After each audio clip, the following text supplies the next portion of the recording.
Have Brad Stevens' offseason trade plans for the Boston Celtics been leaked by an NBA insider? We know the C's have to make moves this summer, but the timing of those moves is a question that we have to answer. We're going to discuss that on today's show. But before we do, with less than 2 weeks to go until the NBA draft, let me know in the comments section, do the Celtics make a trade before the NBA draft? As multiple insiders have reported, the offseason could be really sped up, and we could be seeing some big moves over these next couple weeks. Why for yes and for no.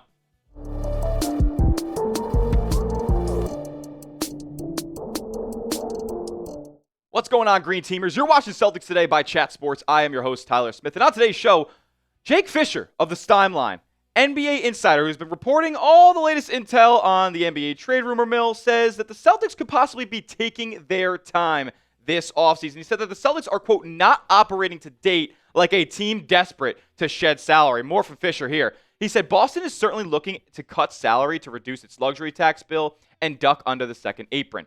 But the Celtics are said to be conducting their mid-June business with confidence that they can make deals that bring positive value back to Boston. And, you know, he learns from the best, right? Danny Ainge, for the longest time, was, very stubborn in trade talks. He wouldn't back down to anyone. He would not take a deal unless he was absolutely fleecing the opposing side. And that's what it seems like Brad Stevens is doing right now. Maybe not in the sense of like a fleece job, but he wants to get the value back for the players that he acquired and built a championship roster with. Jrue Holiday is going to have value this summer. Kristaps Porzingis might have some value this summer. Other players on Boston's roster are going to have value as well. But it comes to this. The Celtics have to decide when they want to make these moves and when they will get the best value. So Fischer said this: they have also given some rival teams a sense that a sequence of trades could be coming that merely start in the offseason and potentially even continue up to the in-season trade deadline, such as dealing away Kristaps Porzingis' $30.7 million contract for a lesser salary in return, and then attempting to trim costs again before the February trade buzzer. And that makes sense to me. The Celtics' luxury tax penalties, we know they're paying more in luxury tax than they would be for the potential roster payroll. So it makes sense that they want to move off some money. It would be a $500 million bill, and they're in the midst of an ownership change. So they have to cut some costs. But they don't get hit with these repeater tax penalties until the NBA trade deadline in February. So they could make that move. This makes a lot of sense. Like, trade Porzingis now, you get a contract or two that's in the mid $15 to $20 million. You deal that at the deadline, much more movable deal, and you get off of that money and don't get hit with those penalties. And the other kind of angle you have to look at here is that other teams around the league know that Boston has to shed salary. So Brad Stevens isn't going to be forced into making a trade here over the next couple weeks just because it's before the NBA draft. I also don't think that Stevens is necessarily prioritizing this year's draft capital, 2025. Like, he has solid picks and, selections that could be contributors next year, 28 and 32. So I don't think that he's too focused on necessarily, acquiring a ton of draft capital for this coming draft. So he can wait it out into free agency, into August, into September, into the early part of the season, and all the way to the trade deadline. There is flexibility to be had here, and Stevens is going to strike when the iron is hot and when the value is there. Now, Shams Charania, a couple of days ago, we heard him say that the Celtics' focus right now is trades centered around Jrue Holiday, Kristaps Porzingis, and Sam Hauser. And that makes a lot of sense, right? Holiday is just that expense on the books that you probably can't afford.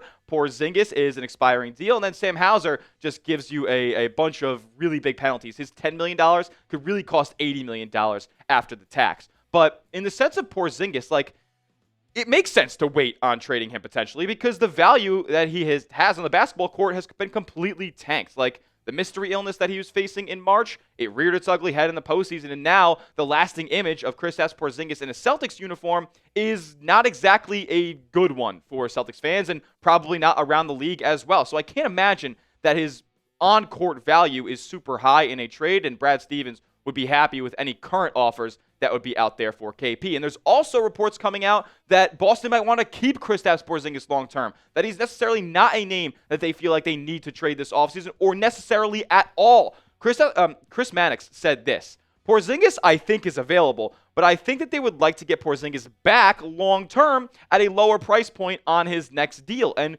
that makes a lot of sense, right? Like, his value has been kind of tanked, but when he is healthy and is producing, he is awesome and fits right into what the Celtics want to do offensively. So it would make sense for them to want to keep him, but it's going to be very, very difficult if they want to go down that road. If you keep Kristaps Porzingis, that makes getting this under the second apron a lot more difficult. What are the restrictions that Boston has? They can't aggregate contracts in a trade. They can't obviously send out more money than they're getting back. And there's too many restrictions that make, these trades, especially right now, or like having to make a trade by a certain deadline this summer, very, very difficult. So if you're going to keep Porzingis, then that necessarily takes him out of the books for moving off of his $30.7 million, or at least a big chunk of it. So then you look at the rest of the players in the Celtics roster, because to get under the second apron, they're going to have to make multiple deals. Nobody can absorb a $30 million contract except for the Brooklyn Nets, and they're not going to want any players that Boston has and are willing to move off of. So keeping Porzingis actually makes a Jaylen Brown or a Derek White trade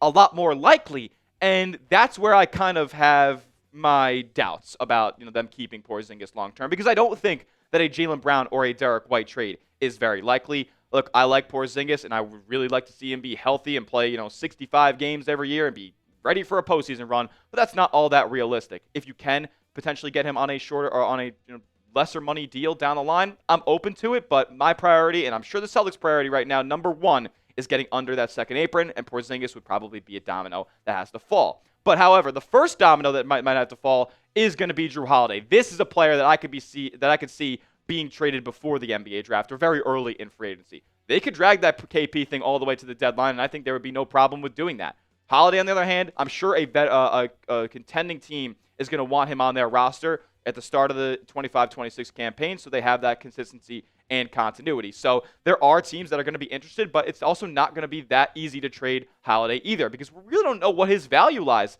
at this point. There are some reports coming out that the Celtics have to attach a first-round pick to get off of Jrue Holiday because he has 3 years left on his deal, including a player option of $37 million when he's going to be 37 years old. So, a lot of people are skeptical about what his value might want back. But we also heard some other reports that the Celtics want a first-round pick back for Jrue Holiday. So some people say they got to give a first to get rid of him. And then another report came out that says Brad Stevens wants a first-round pick in exchange for Jrue Holiday. It's absolutely super confusing right now, and we really don't know where his value lies unless we're on the phones with some of these NBA teams. And I think if you're watching this video, we all know that's not the case. All right, so some Holiday landing spots potentially, as he could be the first trade to go down this offseason. Well, we've heard reported interest from the Dallas Mavericks, the Los Angeles Clippers, the Orlando Magic, the Sacramento Kings, and now the Detroit Pistons as well are being floated out there as a potential landing spot. As far as players I potentially would like to get back in a Holiday deal, I would like Daniel Gafford from Dallas. Bogdan Bogdanovic is the name that's being floated around in a Clippers potential framework. You have the Orlando Magic. I would like to get potentially a Wendell Carter back in that trade, maybe a little bit more as well. Sacramento, I've been hearing some rumblings about a DeMar DeRozan for Jrue Holiday swap, especially in a gap year. I wouldn't mind that. Plus, DeRozan makes $10 million less than Jrue Holiday does. And then the Detroit Pistons, I've been seeing some stuff about a Tobias Harris swap. I wouldn't be too mad about that either, because with JT sidelined for the next whole year's campaign, it's not going to be the biggest wing depth for Boston, especially if they're going to move Sam Hauser as well. But if they do make one of those moves and the Celtics make a trade here in the next couple weeks, we are going to bring you a video. And if it's a blockbuster, we might just go live here on the channel. So lock us in, hit that subscribe button, and turn your notifications on as well. Because when the Celtics make a move, it's not really an if at this point, it's a when. When they make a move, we're going to make a video or even go live. So if you want the best Celtics content breaking it all down, go down below, hit that big red sub button. Next, we have some more reports from Jake Fischer to talk about. But a quote that I read from him seemed to me that it's a conflicting report with what we've heard from another reputable NBA insider. We'll talk about those in just a moment, but first, get yourself hooked up with a player who I'm not too confident will be traded this offseason, and that's Peyton Pritchard, who just took home 6th Man of the Year honors. Go get yourself dripped out in this Peyton Pritchard 6th Man of the Year gear today at this link right here, chatsports.com/6MOY. I'll put it in the comment section and description of today's video to make it easy for you guys. I'm going to order myself one of these too, because PP, yeah, he's a baller. All right, let's talk about these conflicting reports, because it's actually going to kind of coincide with Peyton Pritchard right there. Jake Fischer said the following. So Boston is believed to be open to listening to any player on its roster not named Jason Tatum and Jaylen Brown. That's where the conflict comes in.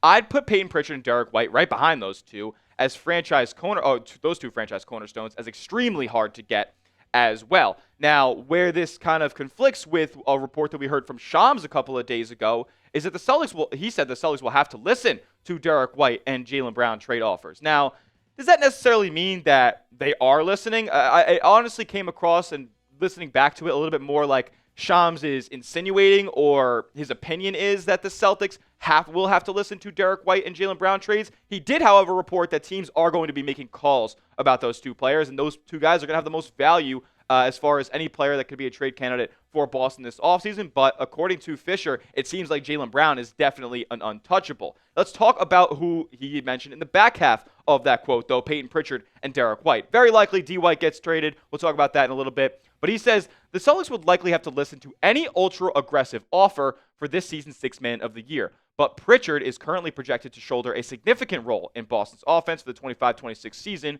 with the Celtics hopeful of remaining competitive in the Eastern Conference, even while Tatum is on the mend from his devastating Achilles tear. Look, I'll keep it plain and simple. You do not trade this contract. You do not trade the Sixth Man of the Year who just averaged 15 points a night on 40% three-point shooting on super high volume and nights when he went for 40. You don't trade that when he's getting paid this. There's no excuse whatsoever, unless it's an uber-aggressive offer where you're giving 3 first-round picks for Peyton Pritchard, which is not going to happen. You don't trade him, because there isn't a player of value when the Celtics can't aggregate contracts right now that makes $7 million that is even comparable to the value that Peyton Pritchard brings you. So it makes absolutely no sense. And nip this in the bud real quick. Peyton Pritchard will be probably your starting point guard for the 25-26 Boston Celtics. Fischer with more here on Derek White.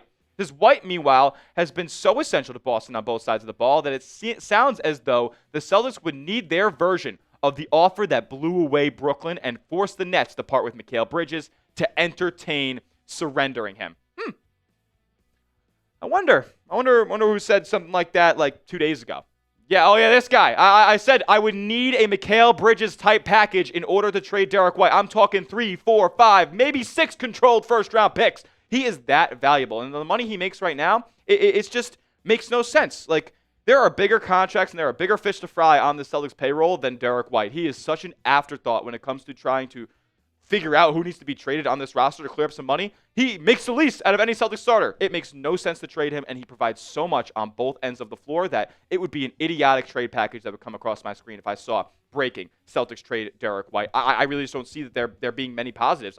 And I'm confident in Brad, by the way. If there was a package that he accepted, it probably would be an absolute haul. But even then, like, if you're trading Derek White, that means you're rebuilding. Like, any package that I would even remotely entertain for Derek White would have to include like 4 or 5 first-round picks. And, like, I don't really think that's going to happen. I feel like the Knicks and the rest of the league kind of know that they made a mistake making that Mikal Bridges deal, even though he's been solid for them and was in the postseason. But, like, trading Derek White means that you are rebuilding and you're trying to get a crop of first-round picks and look deep into the future. And from everything that we've heard from even all these trade reports and whatever Brad Stevens has said from the end of the regular season and the end of the postseason, the C's are still looking to remain competitive in the Eastern Conference, which is wide open next season. If you got Derek White and Jaylen Brown as your top 2 players in a season where Jason Tatum's sidelined, I still think you could easily be a top 4 to 5 seed, so I don't see either of those 2 guys getting moved. Be on the lookout, though, for Holiday and Porzingis trades. You let me know in the comment section, though, who stays,